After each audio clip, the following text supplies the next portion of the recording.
രാജ്യത്തെ ഞെട്ടിച്ച അതിന്റെ ചരിത്രത്തിൽ എക്കാലത്തും ഒരു കരിനിഴലായി തുടരുന്ന വർഗീയ കൊലപാതകത്തിലെ പ്രതി 26 വർഷങ്ങൾക്ക് ശേഷം മോചിതനാകാൻ ഒരുങ്ങുകയാണ്. നല്ല നടപ്പ് പരിഗണിച്ചാണ് ഒഡീഷ സർക്കാർ അതിനുള്ള കളമൊരുക്കുന്നത്.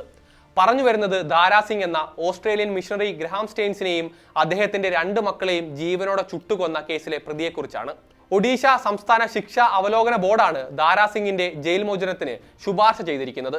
ഇത് അന്തിമ തീരുമാനമല്ല എങ്കിലും ഒഡീഷ സർക്കാർ കൂടി പച്ചക്കൊടി വീശിയാൽ ദാരാ സിംഗ് ജയിലിൽ നിന്ന് പുറത്തിറങ്ങും. എന്തുകൊണ്ടാണ് ദാരാ സിംഗിന്റെ മോചന സാധ്യതയും 2.5 ദശാബ്ദം മുൻപുള്ള ഗ്രഹാം സ്റ്റെയിൻസിന്റെ കൊലപാതകവും ഇപ്പോഴും ചർച്ചയാകുന്നത്? വിശദമായി നോക്കാം. സ്വാഗതം ഇൻഡെപ്തിലേക്ക്.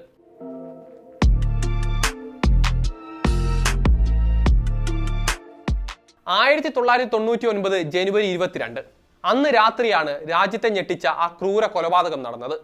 ഒഡീഷയിലെ മനോഹർപൂർ ഗ്രാമത്തിൽ ഒരു ക്രിസ്ത്യൻ സമ്മേളനത്തിൽ പങ്കെടുത്ത ശേഷം ഒരു സ്റ്റേഷൻ വാഗനുള്ളിൽ ഉറങ്ങുകയായിരുന്നു ഗ്രഹാം സ്റ്റെയിൻസും അദ്ദേഹത്തിന്റെ 2 മക്കളും. ഒരാൾക്ക് 10 വയസ്സ്, മറ്റേയാൾക്ക് 6 വയസ്സുമായിരുന്നു പ്രായം. രാത്രി വൈകി ദാരാ സിംഗിന്റെ നേതൃത്വത്തിലുള്ള ഒരു ജനക്കൂട്ടം ആ വാഹനം വളഞ്ഞു. അതിനുള്ളിൽ ഉറങ്ങിയിരുന്ന ആ 3 പേർക്കും പുറത്തിറങ്ങാൻ സാധിക്കാത്ത തരത്തിൽ വണ്ടി ലോക്ക് ചെയ്ത ശേഷം അവർ ആ വണ്ടിക്ക് തീ കൊളുത്തി. ഒഡീഷയിൽ സ്ഥിരതാമസമാക്കിയിരുന്ന ഓസ്ട്രേലിയൻ മിഷണറി ആയിരുന്ന ഗ്രഹാം സ്റ്റെയിൻസ് പതിറ്റാണ്ടുകളായി അവിടെയുള്ള അടിസ്ഥാന വർഗത്തിനിടയിൽ പ്രവർത്തിച്ചു വരികയായിരുന്നു. പക്ഷേ ഹിന്ദു ദേശീയവാദ സംഘടനകൾക്ക് ഗ്രഹാം സ്റ്റെയിൻസ് ശത്രുവായിരുന്നു. ഒഡീഷയിൽ മിഷണറി പ്രവർത്തനം നടത്തുന്നതിനിടെ ഗ്രഹാം സ്റ്റെയിൻസും സംഘവും ആദിവാസി സമൂഹങ്ങൾക്കിടയിൽ നിർബന്ധിത മതപരിവർത്തനം നടത്തുന്നു എന്നായിരുന്നു ഹിന്ദു ദേശീയവാദ സംഘടനകളുടെ ആരോപണം. ഒരടിസ്ഥാനവുമില്ലാത്ത ഈ ആരോപണം മുൻനിർത്തിയാണ് മതഭ്രാന്ത് മൂത്ത ആ ആൾക്കൂട്ടം 3 ജീവനുകൾ കവർന്നെടുത്തത്. ഗ്രഹാം സ്റ്റെയിൻസിന്റെ കൊലപാതകത്തിൽ 51 പേരായിരുന്നു ആദ്യം അറസ്റ്റ് ചെയ്യപ്പെട്ടത്. CBI പ്രത്യേക കോടതി ദാരാ സിംഗ് ഉൾപ്പെടെ 14 പേരെ കുറ്റക്കാരെന്ന് കണ്ടെത്തുകയും ചെയ്തു.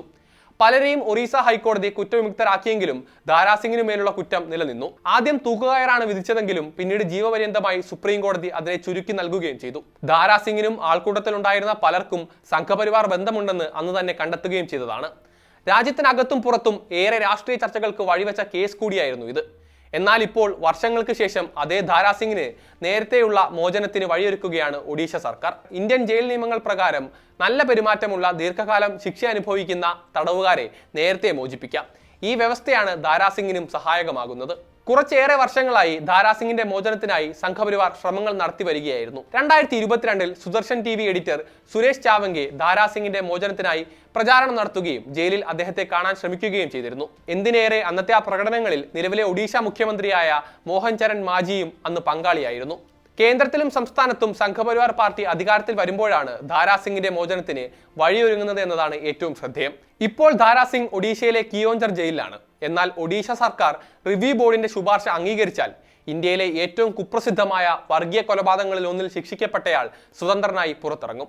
അത് ഉണ്ടാകുമോ എന്നാണ് രാഷ്ട്രീയ വൃത്തങ്ങൾ ഉറ്റുനോക്കുന്നത്.